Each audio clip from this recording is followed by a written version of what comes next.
স্বাগত জানাচ্ছি। নির্বাচন নিয়ে এখন টেলিভিশনের নিয়মিত আয়োজন ভোটের ট্রেনে। দর্শক, পুরো এই আয়োজন জুড়ে আপনাদের সঙ্গে আছি আমি বেলায়েত হোসাইন। ভোটের ট্রেনের আজকের পর্বে আমরা কথা বলবো নির্বাচনকালীন আইন শৃঙ্খলা পরিস্থিতি নিয়ে। এই বিষয়ে আলোচনার জন্য আমাদের সঙ্গে উপস্থিত হয়েছেন reporters forum for election and ডেমোক্রেসির সাবেক সভাপতি একরামুল হক সায়েম। সায়েম ভাই, আপনাকে স্বাগত জানাচ্ছি আমাদের আজকের আলোচনায়। আজকে আমরা আলোচনা করব নির্বাচনের সময় আইন শৃঙ্খলা বাহিনীকে কিভাবে কাজে লাগায় নির্বাচন কমিশন, সরকারের পক্ষ থেকে কী ধরনের ব্যবস্থা নেওয়া হয় সে বিষয়ে আমরা আলোচনা করব। তবে তার আগে আমরা একটি নমুনা দেখে নিতে চাই যে এখানে আইন শৃঙ্খলা বাহিনীর মোটামুটি যেভাবে সাজানো হয় প্রত্যেক নির্বাচনের সময়। আমরা যদি দেখি যে আগামী জাতীয় সংসদ নির্বাচনে বলা হচ্ছে প্রায় ৪৫,০০০ ভোট কেন্দ্র থাকবে, সেখানে ভোট কক্ষ থাকবে প্রায় ২,৮০,০০০, ভোট গ্রহণ কর্মকর্তা থাকবে নির্বাচন কমিশনের সূত্র মতে ৮,৮১,৫২৯ জন, আইনশৃঙ্খলা বাহিনীর সদস্য মোতায়েন হবে প্রায় ৭ লাখ। বলা হচ্ছে সেনাবাহিনীর স্ট্রাইকিং ফোর্স হিসেবে থাকবে ৮০,০০০ সেনাবাহিনীর সদস্য মোতায়েন থাকবে বলে বলা হচ্ছে। যদি এই আলোচনার পরেই সেনাবাহিনীকে আরপিওতে আইনশৃঙ্খলা বাহিনীর সদস্যতে অন্তর্ভুক্ত করা হয়েছে সংজ্ঞায়। আর এর বাইরে যদি বলি, ভোট কেন্দ্রগুলোতে যেভাবে আইনশৃঙ্খলা বাহিনী মোতায়েন হয় মহানগর এলাকার বাইরে এবং মহানগর এলাকার ভেতরের ভোট কেন্দ্র, মহানগর এলাকার বাইরে ১৪-১৫ জন সাধারণ ভোট কেন্দ্রে থাকে পুলিশ এবং আনসার সদস্যরা, আর মহানগর এলাকার মধ্যে থাকে ১৫ থেকে ১৬ জন পুলিশ এবং আনসার সদস্যরা। ঝুঁকিপূর্ণ ভোট কেন্দ্র মহানগর এলাকার বাইরে থাকে ১৬ জন আনসার সদস্য, আর ঝুঁকিপূর্ণ ভোট কেন্দ্র মহানগর এলাকায় থাকে সেখানেও ১৬ জন পুলিশ আনসার সদস্য থাকে। এর বাইরে মোবাইল এবং স্ট্রাইকিং ফোর্স হিসাবে বিজিবি, কোস্টগার্ড, র্যাব সদস্যরা থাকে। আমরা এই ছিল নমুনা। RICL TMX, যুগের পর যুগ স্থাপনা থাকে মজবুত। VRM প্রযুক্তির RICL TMX রড। সামনে আমরা দেখলাম যে আসলে সাধারণত যেভাবে নির্বাচনে আইনশৃঙ্খলা বাহিনী মোতায়েন করা হয় সেই বিষয়টি আমরা দেখলাম। আপনি তো দীর্ঘদিন ধরে নির্বাচন কমিশনে কাজ করছেন, নির্বাচন বিষয়ক সংবাদ করেছেন। আপনার অভিজ্ঞতা কি এই নমুনা দিয়ে বা এভাবে আইনশৃঙ্খলা দিয়ে কোনো ধরনের রাজনৈতিক সমঝোতা ছাড়া, কোনো ধরনের রাজনৈতিক স্থিতিশীলতা ছাড়া আসলে কি নির্বাচন তুলে আনা যায়? অতীতে আমরা কি দেখেছি? আসলে এটা তো একটা সাধারণ প্রক্রিয়া, এইভাবে আইনশৃঙ্খলা বাহিনীকে সাজাতে হয়, সেটি হয়তো অনেকটা আগেই সাজানো হয়েছে।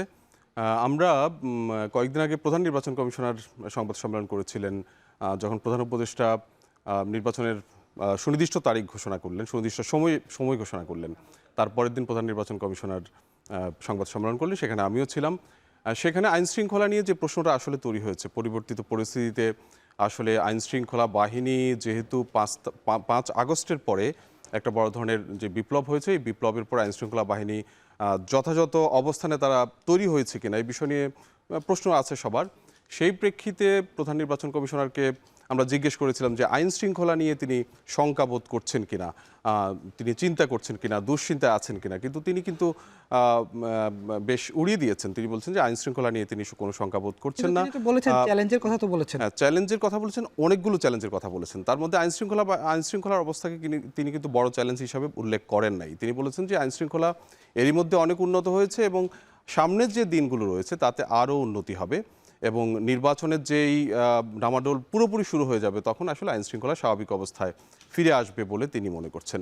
কিন্তু বাস্তবতা হলো আসলে এটি আইনশৃঙ্খলা বাহিনী ভোটের সময় যে আইনশৃঙ্খলা পরিস্থিতি নির্ভর করে, ভোটের সময় যে প্রতিপক্ষগুলো থাকে, রাজনৈতিক প্রতিপক্ষগুলো থাকে, তাদের অবস্থানের উপর একটা নির্ভর করে। আপনি যদি দেখেন যে বিগত কয়েকটা নির্বাচনে 2014 সালের যে 5 জানুয়ারি নির্বাচনে খুব সহিংসতাপূর্ণ হয়েছিল, তার মূল কারণ ছিল সেখানে কিন্তু একটা বড় রাজনৈতিক জোট তারা নির্বাচনে অংশ নেয়নি, তারা ভোট বিরোধী অবস্থানে ছিল। সেখানে কিন্তু একদিনেই প্রায় 22 জনের মতো ভোটের দিনেই প্রায় নিহত হয়েছিল এবং অনেক ধরনের সহিংসতার ঘটনা ঘটেছিল। এবং এরপরে 2018-2024-এ যদিও সহিংসতার পরিমাণ কিছুটা কমে আসছে, কারণ 2018-তে বিএনপি ঠিক মাঠে যেভাবে থাকা দরকার ছিল হয়তো সেভাবে অবস্থান করেনি বা ওই রকম প্রতিদ্বন্দ্বিতার নির্বাচন হয়নি, যেটি বলা হয়েছে যে আগের রাতেই ভোট বাক্স পূর্ণ করে রাখা হয়েছিল। আর 2024-এর নির্বাচন তো একেবারেই একতরফা হয়েছিল। তো এবারের আসলে ভোটটা কতটা প্রতিদ্বন্দ্বিতাপূর্ণ হবে এবং রাজনৈতিক দলগুলোর অবস্থান কি হবে, আমরা যদি দেখি ভোটের আসলে সহিংসতার, ভোটের দিনে সহিংসতার অন্যতম কারণ হচ্ছে রাজনৈতিক দলগুলো মনে করে যে তার এই ভোটে তার জিততে হবে, না হলে তার নিশ্চিহ্ন হয়ে যাওয়ার একটা শঙ্কাবোধ থাকে। কিন্তু আমরা এখন যে রাজনৈতিক দলগুলো সক্রিয় রয়েছে, বিশেষ করে বিএনপি, জামাত, এনসিপি, এদের মধ্যে কিন্তু আমরা সেরকম শঙ্কাবোধ দেখছি না যে একবারে ক্ষমতা না গেলেই তারা নিশ্চিহ্ন হয়ে যাবে, এরকম কিন্তু শঙ্কাবোধ দেখছি না। এবং তাদের মধ্যে আপনি দেখবেন যে কথাবার্তায়, বক্তব্য, বিবৃতিতে অনেক ধরনের দ্বন্দ্ব সংঘাত থাকলেও তারা কিন্তু আবার একই সাথে বিভিন্ন মঞ্চে গিয়ে বক্তব্য দিচ্ছেন, বিভিন্ন জায়গায় বসে গল্প করছেন এই রাজনৈতিক দলগুলো। তাতে মনে হচ্ছে যে তাদের মধ্যে একটা সহাবস্থান কিন্তু ভোটের মাঝে থাকবে, এবং এই দলগুলোর মধ্যে যদি সহাবস্থান থাকে তাহলে কিন্তু আইনশৃঙ্খলা পরিস্থিতি নিয়ে খুব বেশি শঙ্কা বোধহয় তৈরি হতে নাও পারে। কিন্তু এখানে বড় একটা বিষয় হলো যে আওয়ামী লীগের অবস্থান কি হবে। যেটি 14 সালের কথা বলেছিলাম, সেখানে ভোট বিরোধী একটা অবস্থানে বিএনপি এবং জামাতের যে জোট তারা ছিল, এখানে আসলে আওয়ামী লীগের অবস্থানটা কি হবে। এটা আপনি বলতে পারেন যে 14 সালে বিএনপি জামাতের যেরকম জনসমর্থন ছিল, যেরকম সাংগঠনিক অবস্থানে ছিল, আওয়ামী লীগ কিন্তু সেরকম জনসমর্থন কিংবা সেরকম সাংগঠনিক অবস্থানে কিন্তু এখন নাই। অর্থাৎ ভোট বিরোধী অবস্থানে গিয়ে বিএনপি জামাত ভোট ঠেকাতে যে ধরনের ভূমিকা রাখতে পেরেছিল, আওয়ামী লীগ কিন্তু সেরকম অবস্থানে থাকতে পারবে বা সেরকম অবস্থানে নিয়ে যেতে পারবে বলে সেটা কিন্তু এখনো পর্যন্ত তাদের যে সমর্থন এবং তাদের যে সাংগঠনিক সক্ষমতা তাতে কিন্তু মনে হচ্ছে না। এটা নির্ভর করবে যে আগামী দিনগুলোতে আসলে তাদের অবস্থানটা কি হবে। তাদের প্রার্থীরা যদি স্বতন্ত্র প্রার্থী হয় আওয়ামী লীগ নেতারা, সেক্ষেত্রে বিএনপি জামাত এনসিপি যারা এই গণ অভ্যুত্থানের পক্ষে শক্তি হিসেবে দাবি করে, তারা আসলে এটাকে কিভাবে ডিল করবে, তারা তাদেরকে কিভাবে দেখবে, এবং যারা হত্যা মামলার আসামি সহ বিভিন্ন কারণে এতদিন আসলে অনেকটা পলায়ন অবস্থা রয়েছে, তারা যদি এই নির্বাচনের সুযোগে মাঠে চলে আসে, আসলে তাদেরকে কিভাবে বিএনপি জামাত বা অন্যরা ডিল করবে, এটা আসলে দেখার বিষয়। অনেকটা আসলে এই অবস্থানগুলোর, এই রাজনৈতিক পক্ষগুলোর ভূমিকার উপরেই নির্ভর করছে আসলে আইনশৃঙ্খলা বাহিনীর ভূমিকা কি হবে। এবং আইনশৃঙ্খলা বাহিনীর ভূমিকা যতই শক্তিশালী হোক, রাজনৈতিক দলগুলো যদি ভোটের মাঠে সহ অবস্থানে থাকে, তারা যদি মনে করে যে এই নির্বাচনে হার জিত মানেই তাদের নিশ্চিহ্ন হয়ে যাওয়া না হয়ে যাওয়ার একটা বিষয় থাকবে, এটা যদি মনে না করে, তাহলে কিন্তু আইনশৃঙ্খলা বাহিনী এখন যে অবস্থায় আছে সে অবস্থায় থাকলেও কিন্তু খুব বেশি সহিংসতা হওয়ার সুযোগ নেই। কিন্তু সায়েম ভাই, আমরা দেখেছি 5 তারিখের পর থেকে, গত বছরের 5 আগস্টের পর থেকে নানাভাবেই, যদিও এটি স্বাভাবিকভাবেই কোনো দেশে এত বড় একটি অভ্যুত্থান হলে কিছু তো বিশৃঙ্খল পরিবেশ তৈরি হয়, এরপরে নানা ধরনের অভিযোগ এসেছে আইনশৃঙ্খলা পরিস্থিতি নিয়ে। পুলিশকে সেভাবে মাঠে পাওয়া যায়নি, এবং অভ্যুত্থানে পুলিশের যে পরিস্থিতি হয়েছিল সেখানে পুলিশকে সক্রিয় করতে অনেক সময় লেগে গেছে। এখনও মোটা দাগে যে পুলিশ পুরোদমে সক্রিয় হয়ে গেছে সেটিও বলা যাচ্ছে না, এবং সেনাবাহিনীকে বিচারিক ক্ষমতা দিয়ে, ম্যাজিস্ট্রেসি পাওয়ার দিয়ে যখন মাঠে নামানো হলো বিভিন্ন বিষয়, তারপরও নানা কথা এসেছে। তো এই পরিস্থিতিতে আসলেই কি আপনার মনে হয় যে ভোটের সময় আইনশৃঙ্খলা পরিস্থিতি ঠিক থাকবে? আমি মনে করি ঠিক থাকবে, যেটা আমি আগে বলেছিলাম, যে রাজনৈতিক সহাবস্থান ঠিক থাকে। যদি রাজনৈতিক দলগুলো তাদের মধ্যে যে সহাবস্থান আমরা দেখতে পাচ্ছি, যে বক্তব্য বিবৃতিতে তাদের মধ্যে দ্বন্দ্ব সংঘাত হলেও তারা যদি ভোটের মাঠে, ভোট কেন্দ্রগুলোতে যদি পোলিং এজেন্ট সবার সঠিকভাবে থাকে, এবং এখন কিন্তু আগের মতো ধরেন চাঁদাবাজি হচ্ছে হয়তো, কিন্তু আপনি খুব মানে সগৌরবে যে চাঁদাবাজি করবেন সেই সময় কিন্তু এখন নাই। কারচুপি হয়তো টুকটাক হবে, কিন্তু খুব যে সগৌরবে কারচুপি হবে সেই সুযোগ এখন নাই। কারণ 5 তারিখের পরে একটা বড় ধরনের মানসিক পরিবর্তনও কিন্তু মানুষের মধ্যে আসছে। আপনি চুরি করবেন, ডাকাতি করবেন, ছিনতাই করবেন, কিন্তু কতটুকু কোন পর্যায়ের করবেন তারও কিন্তু একটা সীমারেখা মানুষের মধ্যে তৈরি হয়েছে। তা আমার মনে হয় একেবারে যেনতেনভাবে ভোট কারচুপি হবে, ভোট কেন্দ্র দখলের চেষ্টা হবে, এইটা মনে হচ্ছে যে এখনকার যেই রাজনৈতিক পক্ষগুলো আছে তাদের মধ্যে যদি না থাকে, তাহলে আইনশৃঙ্খলা বাহিনীর এখনও যে অবস্থা আছে, আপনি বলছেন যে দুর্বল অবস্থা, আপনি শুধু না, আমরা মনে করছি যে আইনশৃঙ্খলা বাহিনী আসলে আগের পর্যায়ে ফিরে আসেনি, হয়তো আসতে আরও কিছুটা সময় লাগবে। কিন্তু আমি যেটি বারবারই বলছি, যদি রাজনৈতিক দলগুলোর অবস্থান সহনশীল থাকে এবং সহাবস্থান থাকে, তাহলে এই আইনশৃঙ্খলা বাহিনী দিয়েও আপনি ভালো নির্বাচন করতে পারবেন। রাজনৈতিক দলগুলোর মধ্যে সহাবস্থান কি কোনোভাবে আমরা আশা করতে পারি কিনা, যেখানে আমরা দেখছি যে যখনই ফেব্রুয়ারির মধ্যে ভোট হবে বলে প্রধান উপদেষ্টার পক্ষ থেকে ঘোষণা করা হলো, একই সঙ্গে নির্বাচন কমিশনকেও চিঠি দিয়ে দেওয়া হলো, বিএনপি এইটাকে মোটামুটি মেনেও নিয়েছে, জামাতের পক্ষ থেকে বলা হচ্ছে তারা পিআর না হলে আন্দোলনে নামবে, একই সঙ্গে ইসলামী আন্দোলন বাংলাদেশের নেতারাও এই আন্দোলনের হুমকি দিচ্ছে। আমরা দেখেছি গতকালই নির্বাচন কমিশন, ইসলামী আন্দোলন বাংলাদেশের নেতারা গিয়ে প্রধান নির্বাচন কমিশনারকে বলেছেন যে যদি কোনো কারণে সুষ্ঠু ভোট না হয় এবং তারা আশঙ্কা করেছেন সুষ্ঠু ভোটের পরিবেশ নেই, না হয় তাহলে নির্বাচন কমিশন যাতে কোনোভাবে ঝুঁকি না নেয়। আমরা দেখেছি এনসিপির নাসিরউদ্দিন পাটোয়ারি তিনি বলছেন যে ফেব্রুয়ারিতে নির্বাচন হবে না। এই পরিস্থিতিতে রাজনৈতিক ঐক্যের কোনো সুযোগ আছে বলে মনে করেন? আমার মনে হয় অবশ্যই সুযোগ আছে। সুযোগ আমরা নিয়মিতই দেখছি। ঐকমত্য কমিশনের যেই সভাগুলো হয়েছে সেখানে কিন্তু পাশাপাশি থেকেই কিন্তু তর্ক বিতর্ক হয়েছে। সেক্ষেত্রে সুযোগ অবশ্যই আছে। এখানে আমার মনে হয় এই জুলাই সনদকে কেন্দ্র করেই আপনি জুলাই সনদ যখন জুলাই সনদের বিষয়টি যখন সুরা হবে তখনই বুঝতে পারবেন আসলে রাজনৈতিক ঐক্য অনেকের প্রক্রিয়াটা কত দূর যাচ্ছে। রাজনৈতিকভাবে এক একজনের এক এক অবস্থান থাকতে পারে। জুলাই সনদের যে বিষয়বস্তুগুলো নিয়ে এগুলো নিয়েও নানান ধরনের অবস্থান আছে। বিএনপির কিছু ইস্যু আছে, জামাত, ইসলামী আন্দোলন, এনসিপির কিছু বিষয় আছে। তারা পিয়ার পদ্ধতিকে খুব সামনে নিয়ে আসছে। বিএনপি পিয়ার পদ্ধতি মানতে একেবারেই রাজি না। আমার মনে হয় দলগুলোকে এখানে কিছু ছাড় দিতে হবে এবং সেই ছাড় যে দেয়া হবে না এটা কিন্তু একেবারে স্পষ্ট না। আমার মনে হয় তাদের কথাবার্তা আমরা বুঝতে পারছি যে কিছু কিছু ক্ষেত্রে কিছু ছাড় দেয়া হবে এবং সেটি এই জুলাই সনদ আপনি জানেন যে ঐকমত্য কমিশনের মেয়াদ বেড়েছে আরও 1 মাস। তাতে এই সময়ের মধ্যে এই বিষয়গুলো সুরা হবে এবং একটা ঐক্যের পর্যায়ে যাবে। হ্যাঁ, এখানে একটা বড় ইস্যু হচ্ছে যে এখানে যেহেতু বিএনপির বাইরে বড় দল হচ্ছে জামাত, এরপরে যদি আপনি ইসলামী আন্দোলন বা এনসিপিকে ইতে আনেন, ওই সারিতে আনেন, তাহলে এই দলগুলোর কিন্তু এক ধরনের নির্বাচনের চাপ তৈরি করার সুযোগ আছে। বিএনপি নির্বাচন খুব দ্রুত চাচ্ছে, এরা নির্বাচনের পাশাপাশি সংস্কারগুলো চাচ্ছে এবং মৌলিক যে নির্বাচনী প্রক্রিয়ারও কিছু সংস্কার সেগুলো চাচ্ছে এবং এগুলো চাওয়ার হয়তো তাদের দৃষ্টিতে যৌক্তিক কিছু কারণও আছে। এবং যেহেতু এই নির্বাচন ইনক্লুসিভ হতে হবে, যেহেতু এই নির্বাচনে আওয়ামী লীগ দলগতভাবে আসার সুযোগ নাই, সেক্ষেত্রে এই নির্বাচনে বিএনপির বাইরে জামাত, ইসলামী আন্দোলন, এনসিপির মতো দলগুলোকে নিয়ে আসতে হবে। এই দলগুলো তারা বোঝে। সেক্ষেত্রে তারাও চাচ্ছে যে তাদের যে দাবিগুলো তারা চাপ প্রয়োগ করে এই দাবিগুলো যেন এর মধ্যে ইলেকশনের আগে তারা পূরণ করতে পারে এবং যথাসম্ভব বেশি দাবি এর মধ্যে তারা আদায় করে নিতে পারে। আমার মনে হয় এরকম একটা নেগোসিয়েশনের দিকেই যাচ্ছে এবং একটা পর্যায়ে হয়তো রাজনৈতিক দলগুলো সেটা বিএনপির পক্ষ থেকে বলেন, সেটা জামাত, এনসিপি, ইসলামী আন্দোলনের পক্ষ থেকে বলেন, এরা পরস্পরের জায়গাতেই কিছু কিছু জায়গায় ছাড় দিয়ে একটা সমঝোতামূলক অবস্থায় আসবে। আমরা আলোচনা করছিলাম নির্বাচনকালীন আইন শৃঙ্খলা পরিস্থিতি নিয়ে। আমাদের সঙ্গে যুক্ত আছেন reporters forum for election and ডেমোক্রেসির সাবেক সভাপতি একরামুল হক সায়েম। একই সঙ্গে আমাদের এই পর্বে আমাদের সঙ্গে আলোচনা করার জন্য অনলাইনে যুক্ত হয়েছেন বিএনপির সহ স্বনির্ভর বিষয়ক সম্পাদক সাবেক সংসদ সদস্য নীলুফার চৌধুরী মনি। মনি আপা, আপনাকে স্বাগত জানাচ্ছি ভোটের ট্রেনে।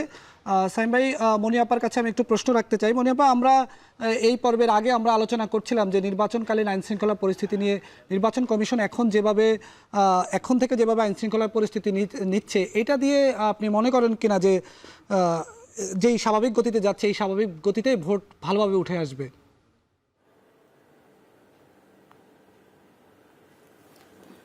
ধন্যবাদ আপনাকে, যারা শুনছেন আমার শুভেচ্ছা অভিনন্দন।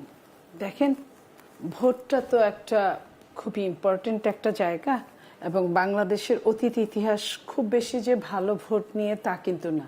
পরপর 3-4টা ভোট একটা সরকার, একটা ফ্যাসিস্ট তার নিজের মতো করে যেমনি ইচ্ছে সেমনি করে পরিচালনা করেছে। এবং ইঞ্জিনিয়ারিং কাহাকে বলে, ইলেকশন কত প্রকার এটা জনগণ বাংলাদেশের মানুষ দেখেছে। মানুষের ভেতর থেকে ওই কথাটা উঠে এসেছে, আমার ভোটটা আমি দিব, যাকে খুশি তাকে দিব। দিতে পারে নাই বলেই এই কথাগুলো এসেছে। তখন একটা সিস্টেমের মধ্যে ছিল, একটা ফ্যাসিস্ট ছিল, অত্যাচারী ছিল, হায়ানা ছিল, কিন্তু সে চাইলে পারত সিস্টেমে, সে করে নাই। আর এখন যেটা এখানে আইন শৃঙ্খলার এই 24-এর 5ই আগস্ট, জুলাই থেকে আগস্ট পর্যন্ত আইন শৃঙ্খলার অনেকটাই ভেঙে পড়েছে। পুলিশ এবং জনগণ মুখোমুখি হওয়াতে পুলিশের মোরালিটি ভেঙে গেছে। পুলিশের মোরালিটি ভাঙার জায়গায় পুলিশের অস্ত্র আপনার ডাকাতি হয়েছে, পুলিশের থানা লুট হয়েছে, পুলিশদেরকে মারা হয়েছে, পুলিশরা আবার আমাদের জনসাধারণের উপর নির্বিবাদে গুলি চালিয়েছে। এই যে জায়গাটা, তারপরে যে বলা হয় অভ্যুত্থানে সফল হওয়া কিংবা দেশ স্বাধীন বলে যেভাবেই বলুক, যে নামেই বলুক, পুলিশ কিন্তু এই ঘটনাকে কেন্দ্র করে তারা কিন্তু আপনার কি বলবো ট্রমাটাইজ হয়ে আছে। এই ট্রমাটাইজ পুলিশকে, পুলিশ এবং জনগণ তারা যে বন্ধু না, এটা কিন্তু বাংলাদেশের সব জায়গায়, সব থানায়, সব জেলায় এটা কিন্তু জানে সবাই, এবং পুলিশও জানে, সাধারণ জনগণও জানে। এবং বাংলাদেশে এই গত 1 বছরে যত মব হাতে তুলে নেওয়া হয়েছে, তার অনেক মবের সামনে পুলিশ কোনো না কোনোভাবে ছিল, তারা এগিয়ে আসেনি। এই যে এগিয়ে না আসার জন্য যে অবস্থাটা সৃষ্টি হয়েছে, সেটা তো সাধারণ ব্যাপার। এটাই আপনার অসাধারণভাবে আপনার পুলিশ কাজে লাগাতে পারে নাই। আর সেইখানে ভোট যখন জাতীয় নির্বাচন একদিনে হবে এই 300 আসনে, তখন পুলিশ একটা বিরাট ভূমিকা রাখার জায়গায় ইলেকশনে। আমি সায়েম ভাই যে কথাগুলো বললেন, আমি তার এই জায়গাটায় কোনোভাবেই এক হতে পারি না। হ্যাঁ, তবে আশা ছাড়া যাবে না। এখন থেকে যদি ওইটাকে আপনার ওই অবস্থাটাকে যদি পুলিশের যদি ওরিয়েন্টেশন করাতো, পুলিশ জনগণের বন্ধু মাইন্ডসেটের মধ্যে ঢুকিয়ে দেওয়া হতো, এবং পুলিশ যে কোনো জায়গায় পুলিশের আপনার যে কোনো পদক্ষেপ নেওয়ার যোগ্যতা আছে। যেমন ধরেন ধানমন্ডিতে একটা জায়গায় কিছু ছাত্ররা গিয়ে ডাকাতি করতে গেল, যাদেরকে অ্যারেস্ট করা হলো, পুলিশ যাদের অ্যারেস্ট করলো তাদেরকে ছাড়িয়ে আনলো তাদের বড় ভাই বা তাদের সহকর্মীরা। এই যে জোর করে ছাড়িয়ে নিয়ে আসলো, এটা কিন্তু কোনো ভালো কোনো সাইন হিসেবে দেখা দিল না। কিংবা আমি চট্টগ্রামের ওই ঘটনাটাকে যদি বলি, যে ওইখানে পুলিশ হস্তক্ষেপ করা নিরপেক্ষ ছিল, অ্যারেস্ট করে নাই বলেই পুলিশকে কিন্তু ওইখান থেকে ক্লোজ হতে হয়েছে। এই যে ক্লোজ হতে হলো কিংবা আসামিকে ছেড়ে দিতে বাধ্য হলো, এগুলো কিন্তু পুলিশের মোরালিটিকে নষ্ট করে দেয়। এই মোরালিটিটা যদি নির্বাচনের দিনে থাকে এবং মিনিমাম যদি সহিংসতা হয়, পুলিশ যদি এগিয়ে না আসে বা যদি রিস্ক না নেয়, তাহলে কিন্তু একটা বড় দুর্ঘটনার আশঙ্কা করা যায়। আপা, এই মোরালিটি নষ্ট হওয়ার পিছনে দায় কি শুধুমাত্র যারা অভ্যুত্থানের সামনের সারিতে ছিলেন তাদের, নাকি রাজনৈতিক দল হিসেবে বিএনপি কিংবা জামাত আপনাদেরও আছে? আমি এখানে প্রত্যেকের দায় আছে, কিন্তু সবচেয়ে বেশি দায় যার, সে হলো সরকার। সরকার তার দায় কোনোভাবেই আইনের অনুশাসন সরকার প্রথম দিন থেকেই। আপনি খেয়াল করে দেখেন, 5ই আগস্ট একটা দেশের এত বড় সরকার পালিয়ে গেল, পালিয়ে যেতে বাধ্য হলো। 6, 7, 8 3 দিন দেশে কোনো সরকার ছিল না। সেই 3 দিনে কিন্তু অনেক কিছু অকারেন্স হতে পারতো, কিন্তু হয় নাই। জনগণ নিজের হাতে আইন সম্পূর্ণরূপে তুলে নেয় নাই। কিন্তু তারপরে যখন সরকার ইন করার পরে আমরা কি আশা করেছিলাম, যে আমরা আরো সুন্দর সিস্টেমেটিক ওয়েতে যাব। কারণ এই সরকার কোনো দলীয় সরকার না, এই সরকার কোনো রাজনৈতিক সরকার না, এই সরকার কোনো ভোটের সরকার না। সো এই সরকার প্রত্যেকের সরকার। আমাদের প্রত্যেকের সরকার হিসেবে কি করবে, অন্যায়কারীকে শাস্তি দিবে। যদি অন্যায়কারীকে শাস্তি দিত, তাহলে কিন্তু আপনার যারা ওই তৎকালীন সরকারের সঙ্গে ছিল তারা কিন্তু সবাই আছে। 2-4 হাজার লোক পালিয়ে গেছে, কিন্তু বাকি তারা কিন্তু সবাই আছে। এই তাদের হাতে কিন্তু পর্যাপ্ত অর্থ আছে। সেই অর্থ এবং বাজে চিন্তা এবং প্রতিশোধ স্পৃহা যদি থাকে, তাহলে যে কোনো মানুষ কিন্তু যে কোনো অকারেন্স ঘটাতে পারে। তাহলে সরকার যদি আইনের আওতায় না নিয়ে আসে, তাহলে তো এরা ঘটাবেই, সুযোগ পেলে এরা ঘটাবে। তো তখন আপনার এই ভোটের সময়টা কি ফিরে আসবে? বা এগেইন আমরা ইলেকশনটা কি 4টার জায়গায় 6টা, যে একখানে সহিংসতা হয়েছে সেখানে 2 ঘন্টা বাড়িয়ে দেওয়া হোক, কিংবা এই সহিংসতাকে সবাই মিলে প্রতিহত করা হোক। এই ধরনের আমরা কোনো ওরিয়েন্টেশন বা কোনো কথা, কোনো কার্যকলাপ এখন আমরা ওটা দেখছি না, যেটা খুবই ইম্পর্টেন্ট এই মুহূর্তের জন্য। এবং আইনের আওতায় যদি এরা আসতো এবং সরকার যদি প্রত্যেকটা মানুষকে যদি আইনের আওতার মধ্যে রাখতো, তাহলে এত মব জাস্টিস হতো না। এই মব জাস্টিস দিয়েই প্রমাণ করা যায় যে সরকার নির্লিপ্ত ভূমিকায় আছে। যে দেশের সরকার নির্লিপ্ত ভূমিকায় থাকে, সে দেশের ভোটের রাজনীতি কতটা সফল হবে সেটা কিন্তু সরকারের উপর ডিপেন্ড করে। তাহলে সরকার যদি নির্লিপ্ত থাকে, তাহলে ভোটের আপনার ইকুয়ালিটিটা তো ওরকম হওয়ার আশঙ্কা থেকেই যায়। এটাখানে বলার কোনো অপেক্ষা থাকে না। মোরালিটি এই এত 1 বছরেও ফিরে আসেনি পুলিশের, সেটা সামনের, শুনতে পাচ্ছেন? মনিয়াপা, আমাদের স্টুডিওর আলোচক আপনাকে একটা প্রশ্ন করছেন। শুনতে পাচ্ছেন না? শুনতে পাচ্ছেন না? আচ্ছা, মনিয়াপার সঙ্গে আমাদের সংযোগ একটু বিচ্ছিন্ন হয়েছে। সাইম ভাই, আপনার সঙ্গে একটু আলোচনায় ফিরি। আপনি যেভাবে ইতিবাচক কথা বললেন, আপনি যেভাবে আশার আলো দেখালেন, মনিয়াপা একেবারেই হতাশার আমি কথা বললেন। মনিয়াপার কাছে এই প্রশ্নটাই জানতে চেয়েছিলাম যে উনি বলছেন যে পুলিশের মরালিটি ফিরে আসেনি, এই 1 বছরও যদি না আসে তাহলে সামনের সময়টাতে ফিরে আসবে বলে ওনারা মনে করছেন কিনা। বিএনপি তো নির্বাচন চাচ্ছে খুব শিগগিরই, এবং পারলে ডিসেম্বরের মধ্যেই নির্বাচন হওয়া উচিত বলে বিএনপি মনে করছে। সাইম ভাই, মনিয়াপা কিন্তু আমাদের সঙ্গে আবার সংযুক্ত হয়েছেন। আপনি মনিয়াপা চাইলে শুনতে প্রশ্ন পাচ্ছেন? করতে পারেন।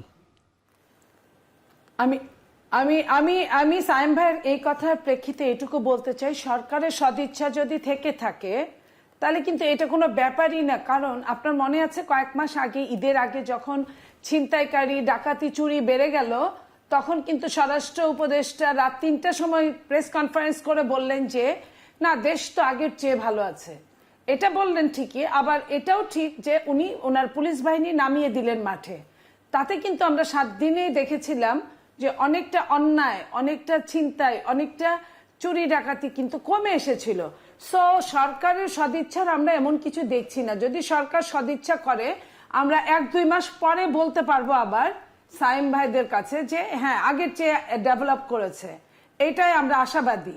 আরেকটা জিনিস, ভোট ইঞ্জিনিয়ারিং যেটা হয়, সেটা আপনি বললেন যে এখন যারা আছে তারা হয়তো করবে না। আমি কিন্তু আপনাদের সাথে এটা একমত না। ধরেন বিএনপি হয়তো করবে না, কারণ বিএনপি সম্পর্কে প্রত্যেকেই জানে এই মুহূর্তে ইলেকশন দিলে বিএনপি পাশ করবে সব জায়গা থেকে। এই কারণে বিএনপির হয়তো বা ওটার দরকার পড়বে না। কিন্তু যারা জানে যে আমরা তো এখন ভালো আছি, বরং ইলেকশন দিলে আমাদের পাশ করার সম্ভাবনা খুব কম, তাহলে আমরা কেন নির্বাচনে যাব? আর নির্বাচনে যদি যাই তাহলে কেন আমরা খামচি দিয়ে ভোটটা নিব না? এবং তারা কিন্তু ওই ব্যাপারগুলোতে খুবই ফাস্ট। তারা কিন্তু পারে কিভাবে মানুষের অধিকারটা ছিনিয়ে নেওয়া যায়, কেউ কেউ তাদের পারে। এই জন্য আমি বলছি যে এটার উপর ডিপেন্ড করে বলা যাবে না যে কেউই এটা করবে না, এটা বোধহয় ঠিক না। মনিয়াপা, আরেকটা প্রশ্ন আমার ছিল যে মব জাস্টিসে যে কথা আপনি বলছেন, যে মব আসলে কারা করেছে এই সময়গুলোতে? হয় বিএনপি করেছে, নাহলে এনসিপি করেছে, নাহলে জামাত করেছে। এখন ইলেকশনের সময়ও যদি মব করে কেউ যদি কেন্দ্র দখল করে, কেউ যদি ভোট কারচুপি করে, সেটা তো বিএনপি, জামাত, এনসিপি, ইসলামী আন্দোলন এদেরই কেউ করবে। তো সেক্ষেত্রে এই দলগুলোর মধ্যে যদি দায়িত্বশীল অবস্থা তৈরি না হয়, সহনশীল অবস্থা তৈরি না হয়, বিশেষ করে বিএনপি তো বড় রাজনৈতিক দল, বিএনপি একদিকে যেরকম দায়িত্বশীল ভূমিকা রাখতে পারবে সহ অবস্থানের ক্ষেত্রে, আরেকদিকে এই ধরনের কারচুপি ঠেকাতেও কিন্তু বিএনপি ভূমিকা রাখতে পারবে। তো এই রাজনৈতিক দলগুলো যদি ভূমিকা সঠিকভাবে না রাখতে পারে, মানে এই মব করলে তো রাজনৈতিক দলগুলোই করবে, তারা মব যেমন করতে পারে মব ঠেকাতেও পারে। তো সেটা যদি রাজনৈতিক দলগুলো না করে, শুধুমাত্র আইন শৃঙ্খলা বাহিনীর উপর দায় দিয়ে আসলে কি কোনো লাভ হবে কিনা? শোনেন, আপনার কথা অবশ্যই যৌক্তিক কিছুটা।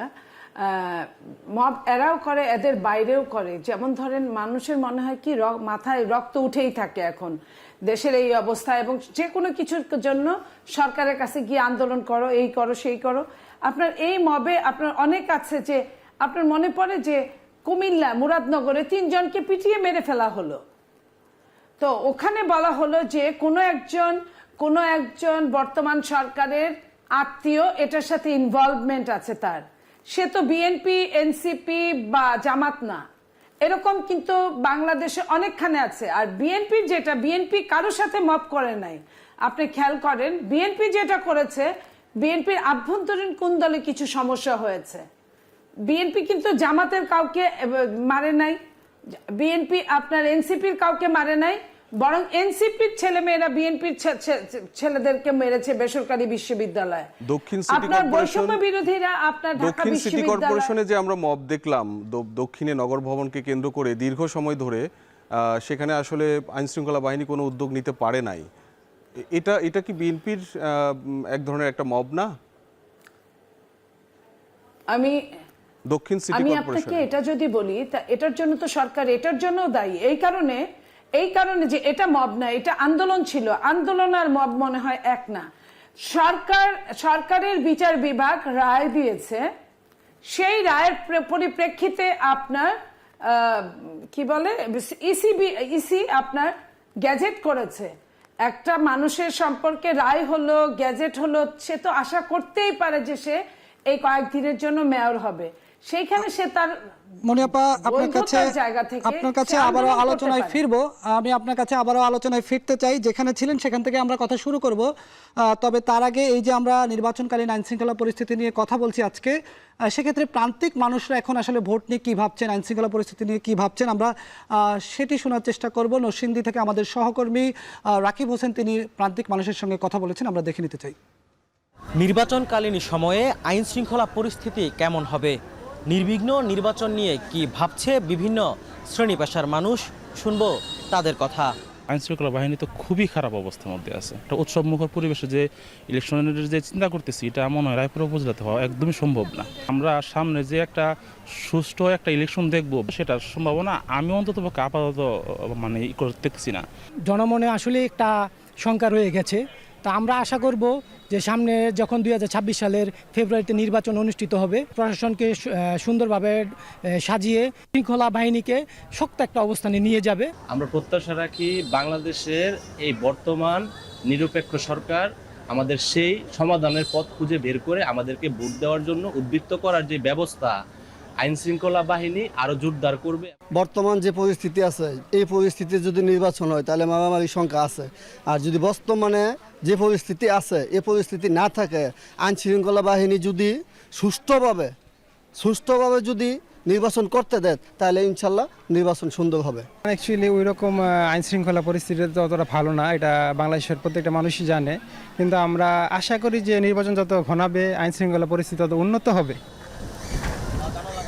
আমরা অবশ্যই চাবো যে আইন শৃঙ্খলা পরিস্থিতি আরও স্বাভাবিক হোক, সুন্দর হোক, এবং আমরা যাতে নির্বিঘ্নে ভোটটা দিতে পারি। তো আমরা এবার চাবো এই গভর্নমেন্টের কাছে যাতে আমরা নির্বিঘ্নে সুন্দরভাবে আমরা যাতে ভোটটা দিতে পারি। বর্তমান অবস্থাতে এখন কাজে ঝগড়া সব কিছু হইতেছে, তো আমরা চাই শান্তিভাবে নির্বাচন হোক, আমরা নিজের ভোট নিজে যেন কেন্দ্র গিয়ে নিজের ভোট নিজে দিতে পারি। আসলে পূর্বে আমরা দেখেছি নরসিংদীতে নির্বাচন আসলেই খুন খারাপে চলে এবং আগামী যে খুব দ্রুত কাছাকাছি সময়ে সরকার বলছে নির্বাচন হবে, ওই নির্বাচনে যে আমরা রাজনৈতিকভাবে খুন খারাপি বা আইন শৃঙ্খলা পরিস্থিতি খুব উন্নতি পাবো, সেই কোনো লক্ষণ আমরা দেখতে পাচ্ছি না। বিগত সময়ে আমরা যেরকম অবস্থা দেখে আসছি, নির্বাচনকালীন সময়ে আমাদের ভিতরে একটা ভয়, একটা আতঙ্ক কাজ করছে। আমরা চাই যে একটা সুষ্ঠু সুশৃঙ্খল নির্বাচন হোক, মানে নির্বাচনে আমাদের সকলের ভোটের অধিকারটা যেন বাস্তবায়ন হয়। এখন যে পরিস্থিতি, আইনের অবনতি, এতে কতটুকু থাকবে এটা আমার পুরো আস্থা নাই। এই অবস্থা চলতে থাকলে যদি পরিবর্তন না হয়, তাহলে পুরোপুরিভাবে যে স্বাধীনভাবে ভোট দিতে পারবে এটা আমার হয় না।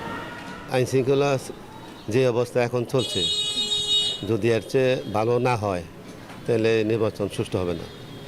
আইন শৃঙ্খলা আরও কঠিন করতে হবে।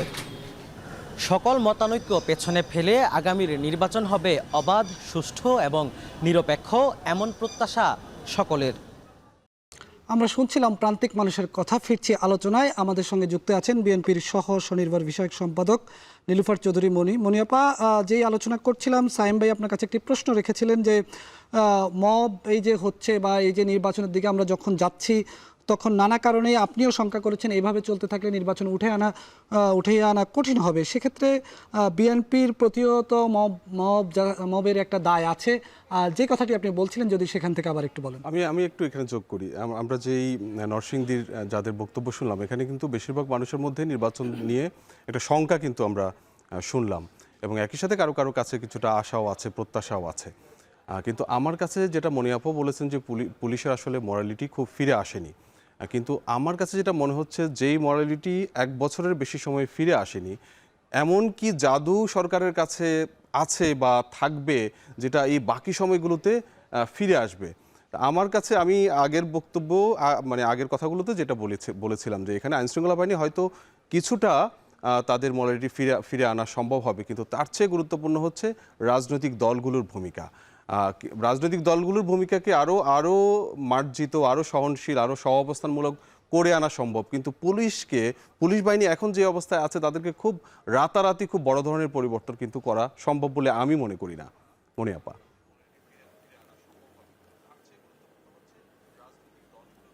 দেখেন, আমাদের চেষ্টা তো করতে হবে। রাতারাতি পরিবর্তন করা সম্ভব না, কিন্তু নির্বাচন দিতে হলে, যেটা নিয়ে 1 বছর চলে গেছে, এই 1 বছরের মধ্যে পুলিশের অনেক দোষ থাকতে পারে, কিন্তু পুলিশ তো এই দেশের এই দেশের আপনার আইন শৃঙ্খলা রক্ষাকারী বাহিনী এবং বাংলাদেশের আভ্যন্তরীণ রক্ষা কবচ, সেইখানে তাদের কিন্তু আপনার গুরুত্বটা অপরিসীম। সেই অপরিসীম গুরুত্বটা সরকারের অনুধাবন করা উচিত ছিল এবং এখনো আমি বলছি সরকারের অনুধাবন করা উচিত। তাদেরকে বিভিন্নভাবে তাদেরকে আপনার ওরিয়েন্টেশন দিতে হবে, তাদের বিভিন্ন ওয়ার্কশপের মাধ্যমে তাদের অরিজিনাল আসল কাজটা কি। এখান থেকে তো পুলিশ বহু বছর যাবৎ দূরে সরে গেছে। তারা বিভিন্ন সময়ে অর্থের বিনিময় হয়, আপনার অসৎ কাজ করে। এই জায়গাগুলো নির্বাচনের জন্য এটা খুবই স্পর্শকাতর জায়গা। এই জায়গায় তাদের কি করা উচিত না করা উচিত এটা মাইন্ডসেটের মধ্যে ঢুকিয়ে দেওয়া দরকার। এইখানে অবশ্যই এখানে একটা সাইকোলজিক্যাল ব্যাপার থাকে। তাদেরকে নেগেটিভ থেকে পজিটিভ আনার জন্য কি করা উচিত, রাষ্ট্র কি কখনো করেছে না করার চেষ্টা করেছে, এই জায়গাটায় আমাদের অবশ্যই স্পর্শ করতে হবে তাদেরকে নিয়ে। পাশাপাশি আপনার আরো যে চ্যালেঞ্জগুলো আছে তাদের সাথে এই জায়গায় সমন্বয় ঘটাতে হবে। সেই সমন্বয়ের সঙ্গে পুলিশের সাথে আনসার বাহিনী, পুলিশের সাথে যদি আপনার সৈনিকরা যদি মাঠে থাকে, সেদিন বিজেপি যদি থাকে, তাদের কি অবস্থা হবে। দেখে মনে হয় যে 6-7 মাস সময় আছে, কিন্তু এটা কিন্তু দেখতেই চলে যাবে।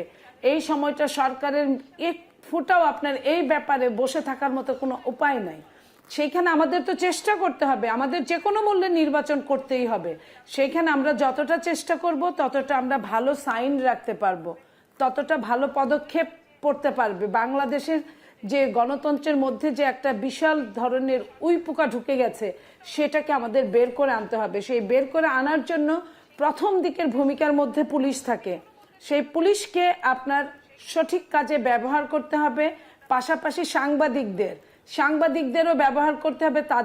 তাদেরও আপনার এই যে সাহসিকতা, সাংবাদিকরা অনেক কিছু এখন সাহসে বলতে পারে না, এই জায়গাটায় তাদের সাহসের যে বাতিঘর আছে সেইখানের সাথে তাদেরকে পরিচয় করাতে হবে।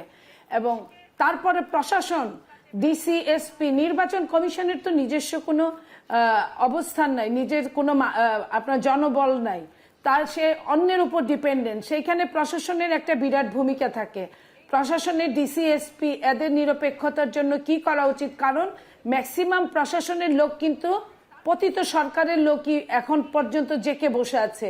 এইখানে আপনি যে নির্বাচনটা করবেন, নির্বাচনের ধরন কি হবে, যদি আপনি সেটা ঠিক না করেন এবং এদেরকে বের করে না আনতে পারেন, তাহলে কিন্তু আমাদের জন্য এটা বুমেরাং হয়ে যেতে পারে নির্বাচন। ধন্যবাদ মনিয়াপা, আমাদের সঙ্গে যুক্ত থাকবেন। নির্বাচন কমিশন সচিব আক্তার আহমেদ আজকে জানিয়েছেন আগামী সপ্তাহে নির্বাচনের রোডম্যাপ ঘোষণা করা হবে। আমরা নির্বাচন কমিশন সচিবের মুখে সেই বক্তব্য শুনে আসতে চাই। রোডম্যাপ, হ্যাঁ, আমরা এটা নিয়ে আলোচনা করেছি এবং আমরা আশা করছি আগামী সপ্তাহে আপনাদেরকে আমাদের নির্বাচনের রোডম্যাপটা দিতে পারবো। যারা পর্যবেক্ষক হিসেবে আবেদন করেছেন 318টা আবেদন পেয়েছি, এটা পর্যালোচনা চলছে। আর 22টা যে রাজনৈতিক দলের নিবন্ধন যেটা হয়েছে, যে প্রাথমিকভাবে তাদের ফিল্ডে পাঠাবো আমরা আমাদের তথ্যের জন্য। এর সাথে আরও কিছু টুকটাক জিনিস আছে যে বিষয়গুলো না আমরা নিয়মিতভাবে পর্যালোচনা বা আলোচনা করছি এবং এটা আমি আপনাদেরকে সময় জানাবো। ফিরছি ভোটের ট্রেনের নিয়মিত আলোচনায়। আজকের পর্বে আমরা যেটি নিয়ে কথা বলছিলাম, নির্বাচনকালীন আইন শৃঙ্খলা পরিস্থিতি। সাইম ভাইয়ের কাছে ফিরবো শেষ প্রশ্ন নিয়ে, তার আগে মনিয়াপার কাছে একটু যেতে চাই। মনিয়াপা, আপনি জানেন যে এরই মধ্যে আপনি যেটি বলেছেন, যদিও সাইম ভাইয়ের পক্ষ থেকে বারবার রাজনৈতিক দলগুলোর দায়বদ্ধতার কথা বলা হচ্ছে, আপনি বলছেন সরকার এবং আইন শৃঙ্খলা বাহিনীর সদিচ্ছার কথা, কিন্তু বিএনপি একটি বড় দল, সেখানে আমরা বরাবরই দেখি রাজনৈতিক সমঝোতা সেভাবে না হলে, রাজনৈতিক বোঝাপড়া না হলে বা রাজনৈতিক সংস্কৃতি পরিবর্তন না হলে নির্বাচন তুলে আনা যায় না। সেক্ষেত্রে বিএনপির পক্ষ থেকে ছোট ছোট যে দলগুলো আছে কিংবা বিএনপির নিকটতম যে প্রতিদ্বন্দ্বী দল আছে জামাত, তাদেরকে আসলে বিএনপি কতটুকু ছাড় দেওয়ার মানসিকতা রেখে মাঠে নির্বাচনে কাজ করবে? দেখেন, বিএনপি সবসময় ছাড় দেওয়ার মানসিকতা বিএনপির আছে। বিএনপির 31 দফায় বিএনপি কিন্তু বলেছে যে আমরা একটা জাতীয় সরকার গঠন করতে চাই। যদিও আমাদের সংখ্যাগরিষ্ঠতা অনেক, তারপরেও আমরা প্রত্যেকেই তাদের নিজস্ব একটা হিস্সা দিতে চাই। আমরা সবাইকে নিয়ে একটা সরকারে থাকতে চাই, যে সরকারটা জাতীয় সরকার হবে। তো বিএনপি কিন্তু আন্তরিকতা না থাকলে এই কথাগুলো বলতো না। এবং আপনারা জানেন যে এই 5 আগস্টের পরে জামাত অনেক কথা বলেছে বিএনপিকে নিয়ে, তারপরেও বিএনপি কিন্তু কোনো আনসার করে নাই। করেছে হয়তো বা দুই একটা খুব ছোট লেভেলের, মাঝারির চেয়ে ছোট লেভেলের, সেটা বিএনপির কোনো সিনিয়র নেতৃবৃন্দ কিন্তু এইসব নিয়ে কোনো কথা বলে নাই। এরপরে আপনার এনসিপি বলেন বা বিএনপি থেকে তো আমরা দেখেছি জামাতের বিরুদ্ধে বিভিন্ন মিছিল হয়েছে, জামাতের নামে স্লোগান দিয়ে আপা কথা বলেন। হ্যাঁ শোনেন, জামাতের নামে স্লোগান দিয়ে মিছিল হয়েছে, সেটা একটা বিচ্ছিন্ন ঘটনা। জামাত যখন আপনার প্রাতিষ্ঠানিকভাবে মিছিল করে এবং এত স্ল্যাং শব্দ ব্যবহার করে, এই স্ল্যাং শব্দ আমদানি করেছে জামাত, এটা অন্য কোনো দল নিয়ে আসেনি। তো আমরা যখন দেখি বুয়েটের মতো একটা প্রতিষ্ঠান, সেখানেও স্ল্যাং শব্দ বলে মিছিল করছে, দুষ্টা কি বিএনপির আভ্যন্তরীণ যদি কোনো সমস্যা ঘটে, সেটার জন্য তারা কিন্তু ওইভাবে মিছিল করতে পারে না। তারপরেও কিন্তু বিএনপি ওইভাবে বলে নাই, ওইভাবে করে নাই। বিএনপির যেটা হয়েছে দুই একটা, সেটা বিচ্ছিন্ন ঘটনা হতে পারে, যুব দলের কেউ বলেছে, কেউ স্লোগানে বলেছে, এরকম যে জামাতের বিরুদ্ধে নামার মতো এরকম ভাবে বিএনপি বলে নাই। তো সেই জন্য আমি বলতে চাই যে বিএনপি সবাইকে নিয়ে, আপনার বিভিন্ন ছোট ছোট রাজনৈতিক দলদের নিশ্চয়ই তাদের একটা পোষণ, তাদের একটা ভাগ দিয়ে ভাগিদার করে তাদের সাথে নির্বাচন করতে চায় বিএনপি। আপনি যে হিস্যার কথা বললেন যে সবাইকে হিস্যা দেওয়া হবে, তাহলে সংসদে যারা বিরোধী দল থাকবে তাদেরকেও কি হিস্যা দেওয়া হবে, যে আওয়ামী লীগ যেরকম জাতীয় পার্টিকে বিরোধী দল করে রেখেছিল ওই রকম ভাবে? না, আমি ওইটা বলছি না, এটা তো আলোচনা চলছে যারা বিএনপির সাথে থাকবে না। লাইক আপনি দেখেন চরমুনাই প্রোগ্রাম করলো, বিএনপিকে দাওয়াত পর্যন্ত দিল না। তো জামাত প্রোগ্রাম করলো, সব দলকে দাওয়াত দিল, বিএনপিকে দাওয়াত পর্যন্ত দিল না। এটা কি কোনো রাজনৈতিক কৌশল কিনা? এটা কি কোনো রাজনৈতিক কৌশল কিনা? না ঢুকেন, এটা কৌশল, রাজনীতিটাই তো একটা কৌশলের খেলা, তাই না? এখন আমি আমার আন্তরিকতা নিয়ে আমি চাইছি আপনি আমার বাসায় আসেন, বেড়াতে আসেন, ঘুরে যান। আপনি যদি না আসেন, এটা it's up to you. But BNP সবাই যদি আসে, তারপরেও তো একটা বিরোধী দল থাকার জন্য একটা আলোচনা সাপেক্ষে হয়তো বা একটা কিছু হবে। আমরা বলবো না যে আওয়ামী লীগের মতো অ্যালায়েন্স করে তাকেই বিরোধী দল দিব, তাকেই মন্ত্রী বানাবো, এটা আমরা বলবো না। বিএনপি এই ধরনের রাজনীতি বিগত দিনেও করে নাই, অদূর ভবিষ্যতেও করবে বলে আমার মনে হয় না। আমি এটাই মনে করি। মোটামুটি ধরে নিয়েছেন যে আপনারা ক্ষমতায় যাচ্ছেন, আপনারা সরকার গঠন করছেন, এটা ধরে নিয়েছেন, কিন্তু আপনি ইলেকশন ইঞ্জিনিয়ারিং এর কথা বলছেন। আমরা ধরে নিয়েছি আমরা, তা না, না না, এখানে একটু ভুল হচ্ছে।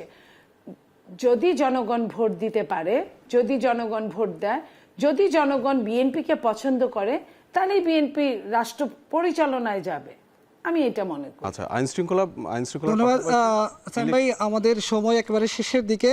মনিয়াপারকে আমরা আসলে বিদায় জানাচ্ছি আজকের পর্ব থেকে। আমরা সাইম ভাই আপনার কাছে আলোচনায় ফিরছি, সেটি হচ্ছে যে নির্বাচনের সময় আমরা দেখেছি 2008-এর যে নির্বাচন, সেই নির্বাচনে সেনাবাহিনী আইনশৃঙ্খলা বাহিনীর সংজ্ঞায় অন্তর্ভুক্ত ছিল।